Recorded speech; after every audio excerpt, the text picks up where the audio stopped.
के लिए हमारे चैनल को सब्सक्राइब करें और बेल आइकन दबाना ना भूलें।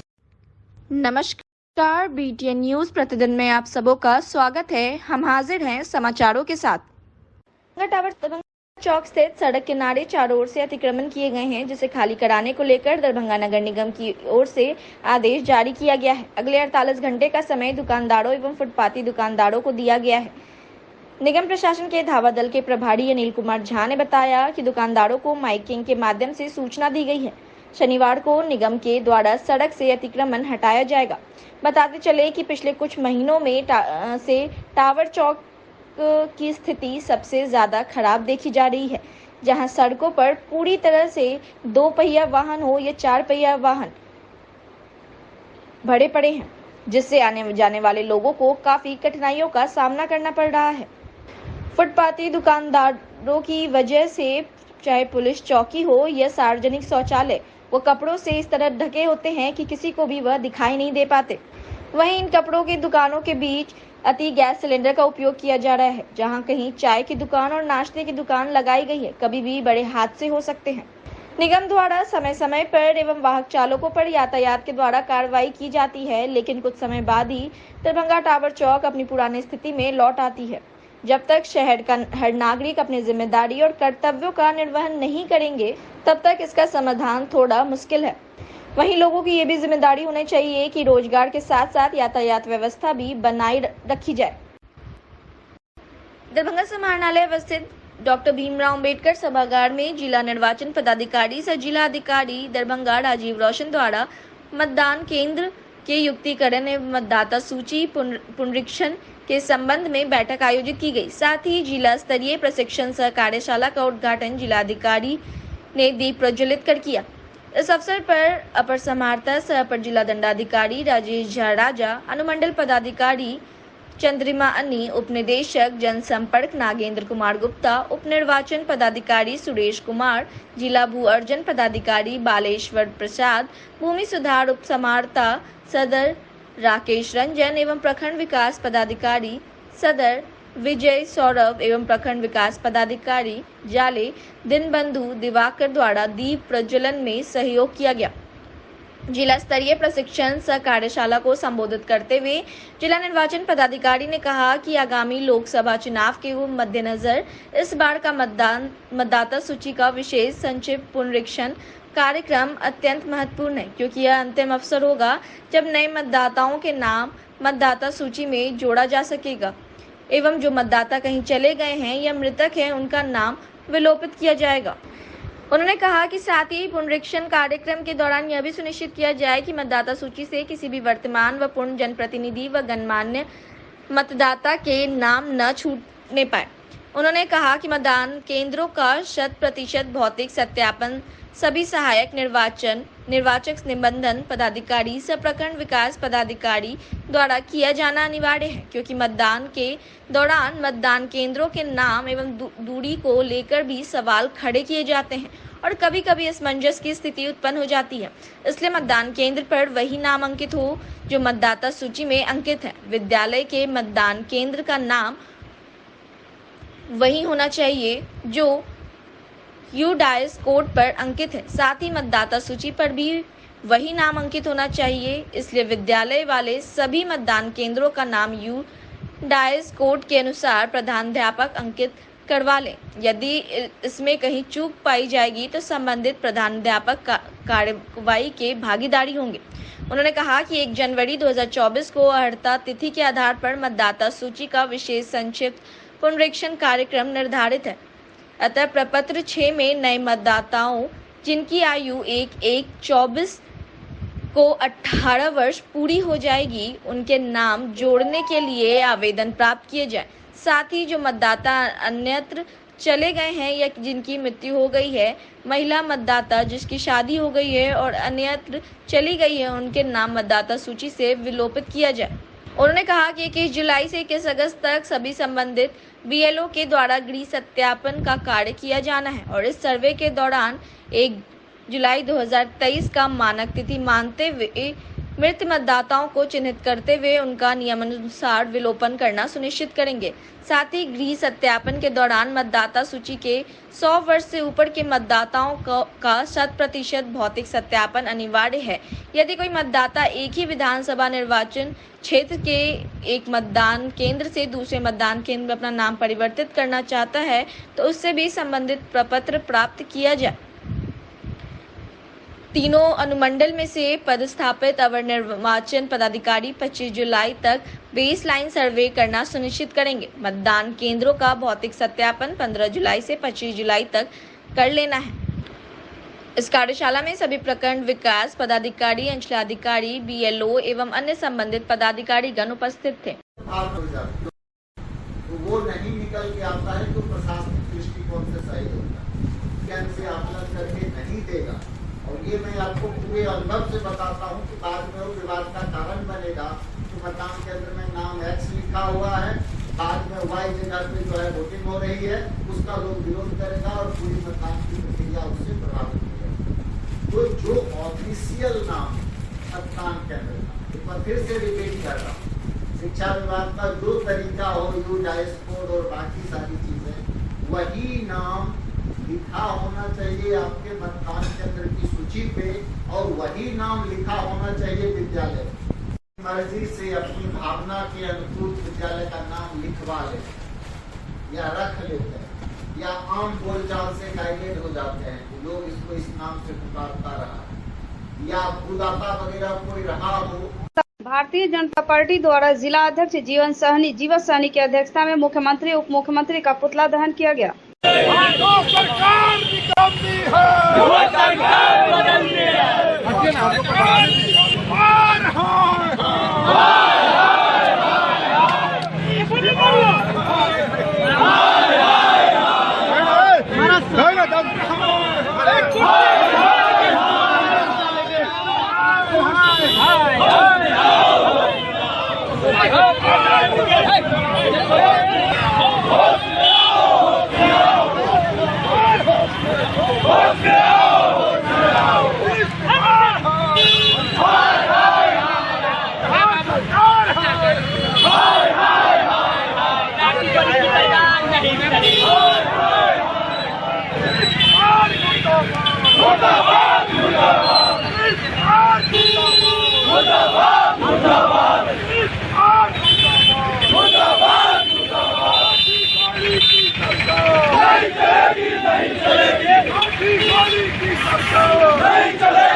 बिहार मार्च का आह्वान किया गया था।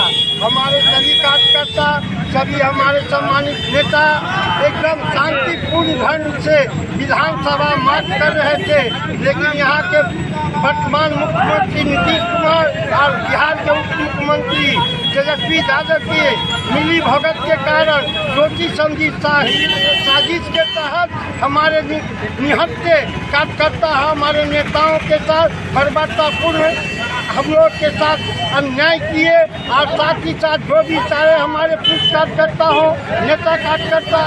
नेता हो, सभी के साथ हमारा महिला कार्यकर्ता के साथ हमारे महिला नेत्रियों के साथ उन्होंने अन्याय किया, लाठी बरसाया। उसमें हमारे एक कार्यकर्ता शहीद हो गए।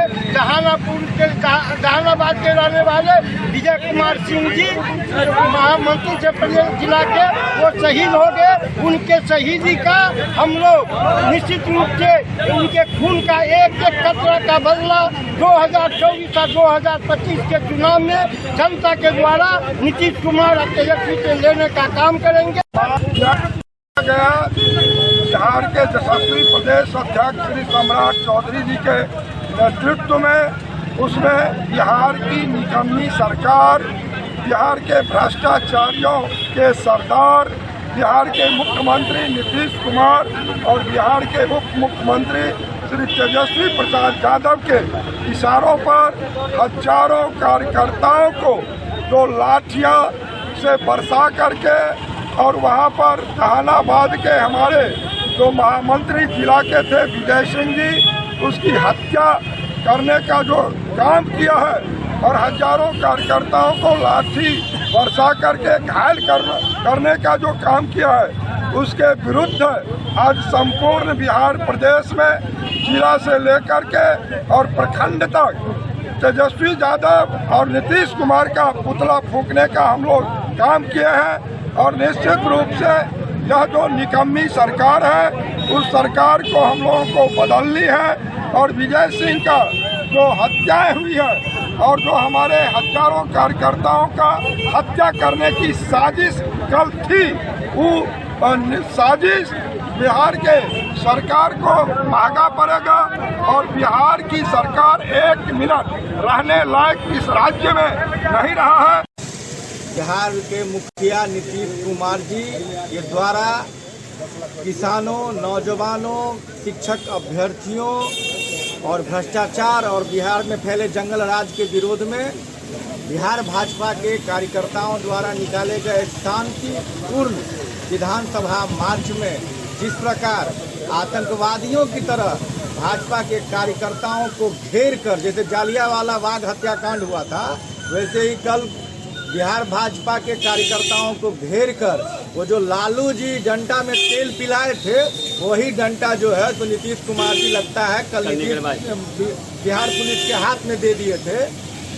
जिस तरह पीटने का कार्य किए हैं, हम इतना ही कहना चाहेंगे कि सैकड़ों साथियों के हाथ पैर टूटे हैं, हजारों साथी हमारे भाजपा परिवार के जख्मी हुए हैं, एक साथी इसमें वीर गति को प्राप्त हुए हैं। हमारी दरभंगा की एक बहन भी इसमें पूरी तरह घायल है।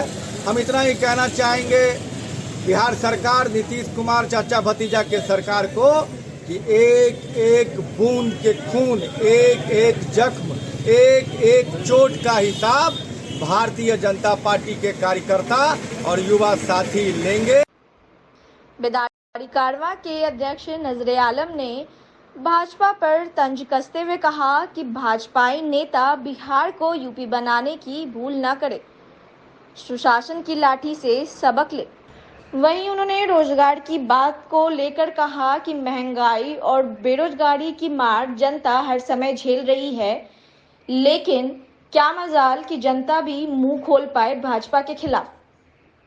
वहीं उन्होंने बिहार में शिक्षकों के समर्थन में भाजपा नेताओं की सारी हदें पार करते हुए बताया है और इसे बेहद शर्मनाक कहा है। उन्होंने कहा कि संवैधानिक तरीके से आंदोलन सभी का अधिकार है और प्रशासन भी सभी की सुरक्षा में रहती है, लेकिन अगर हम अपनी सुरक्षा में तैनात पुलिस प्रशासन पर ही लाल मिर्च डालेंगे और गुंडागर्दी करेंगे तो यह कहां तक उचित है। और साथ में उन्होंने विपक्षी पार्टी और नेताओं के कार्यकर्ता को बिहार के भाजपाई नेताओं से सीख लेने की कही। उन्होंने अंत में कहा कि आप आंदोलन करिए पर मर्यादा मत खोइए। उन्होंने भी भाजपा के विरोध में कहा कि भाजपाई नेता और भाजपा को शर्म नहीं आती और बिहार में भाजपा उपद्रव मचाए हुए है। पारितोषिक नहीं, मानदेय दो, 1000 नहीं 10,000 दो, कोरोना काल सहित सभी बकाया का भुगतान करो सहित 9 सूत्री मांगों को लेकर पूरे बिहार के तकरीबन 1 लाख आशा और आशा फैसिलिटेटर आज तीसरे दिन बड़ी भागीदारी के साथ हड़ताल को सफल बनाया।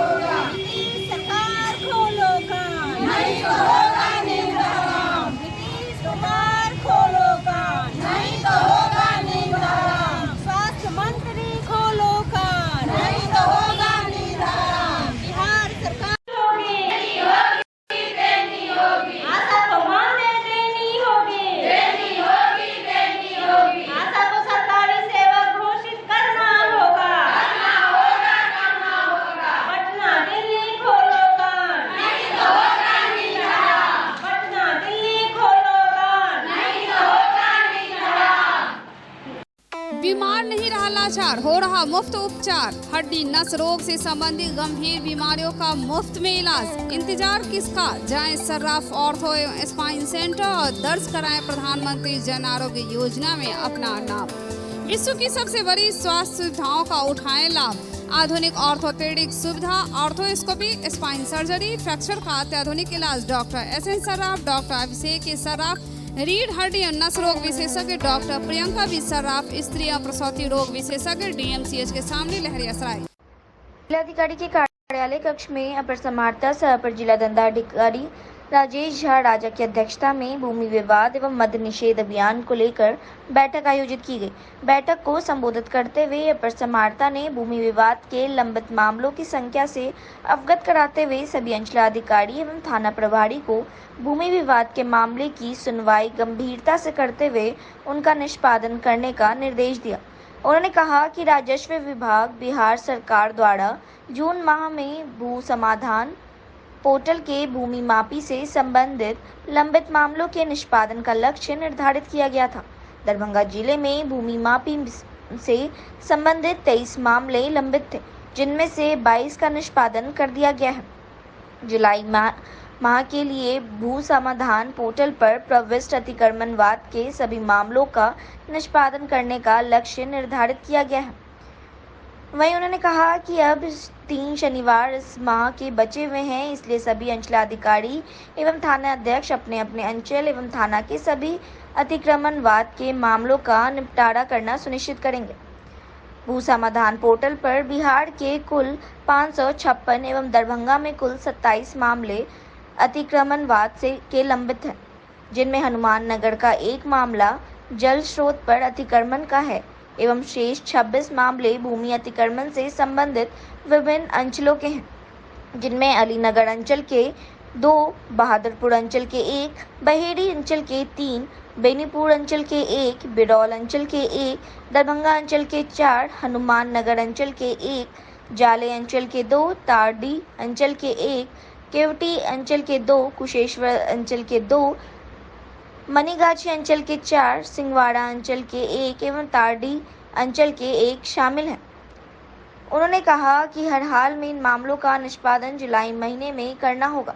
मद्य निषेध अभियान की समीक्षा में थानों में जब्त शराब का त्वरित विनिष्टीकरण करने एवं जब्त वाहनों का राज्य सात करने का प्रस्ताव भेजने एवं जिन जब्त वाहनों से के विमुक्ति आदेश निर्गत है, उन्हें जल्द से जल्द छोड़ने का निर्देश दिया गया। बैठक में उपस्थित अनुमंडल पदाधिकारी सदर बिरौल, अनुमंडल पुलिस पदाधिकारी सदर एवं बिरौल को प्रत्येक 15 दिन पर अपने अंचलाधिकारी एवं थाना अध्यक्ष के साथ भूमि विवाद से संबंधित मामलों की समीक्षा बैठक करने एवं बैठक की कार्यवाही को जिलाधिकारी एवं वरीय पुलिस अधीक्षक को उपलब्ध कराने को कहा गया। इस बैठक में उप निदेशक जनसंपर्क नागेंद्र कुमार गुप्ता, उत्पाद अधीक्षक ओम प्रकाश के साथ साथ संबंधित पदाधिकारीगण उपस्थित थे। वहीं सभी अंचलाधिकारी व प्रखंड स्तरीय पदाधिकारी ऑनलाइन जुड़े हुए थे। शराब पीने और नशे की हालत में कुल 4 लोगों को उत्पाद विभाग की पुलिस ने गिरफ्तार किया।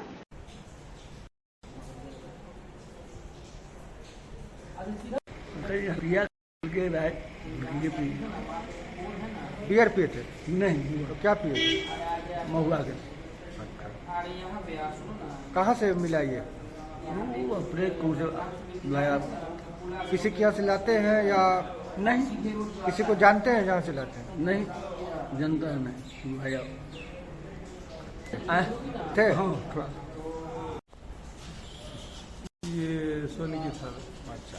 दारू नहीं पिए थे सर, वो तारी जो नहीं होता है वो पी के आ रहे थे, तो रास्ते में जो है पुलिस वाले पकड़ लिए। किस जगह पे पकड़े पुलिस? चट्टी पे। थाना कौन सा हुआ आपका? सोनी की। कभी नहीं सर, हम सर नहीं पीते हैं सर। जी तारी पी लिए सर। कितना पिए थे? सर तारी कितना पिया जाता है? 2-4 गिलास पिया जाता है सर। पुलिस नशे की हालत में आपको लगी? वो पकड़ लिए, बोला जो पी रखा है तुम ज्यादा। किस जगह से पकड़ के लाई पुलिस? चट्टी पे से। चट्टी चौक? हाँ, वहाँ से घर आ रहे थे। नहीं तो डगर और चट्टी, दोपली चट्टी। नगर पुलिस अधीक्षक सागर कुमार का जनता दरबार लगा। शुक्रवार को जिले के कई थाना क्षेत्रों से पहुंचे थे फरियादी। जमीनी विवाद से लेकर मारपीट अन्य कई बातें की शिकायत लेकर पहुंचे थे फरियादी। अच्छा, यहाँ किनके पास आए? एसपी साहब के पास। अच्छा, क्या दिक्कत है? दिक्कत है सर 17 से जो है सो हमको शरात नहीं होता है नदी कमलाधार नर्सरी से रात नारायणपुर कमलाधार को वो फर्जी ढंग से रखा हुआ है, करीब 70-75 साल से रखा हुआ है।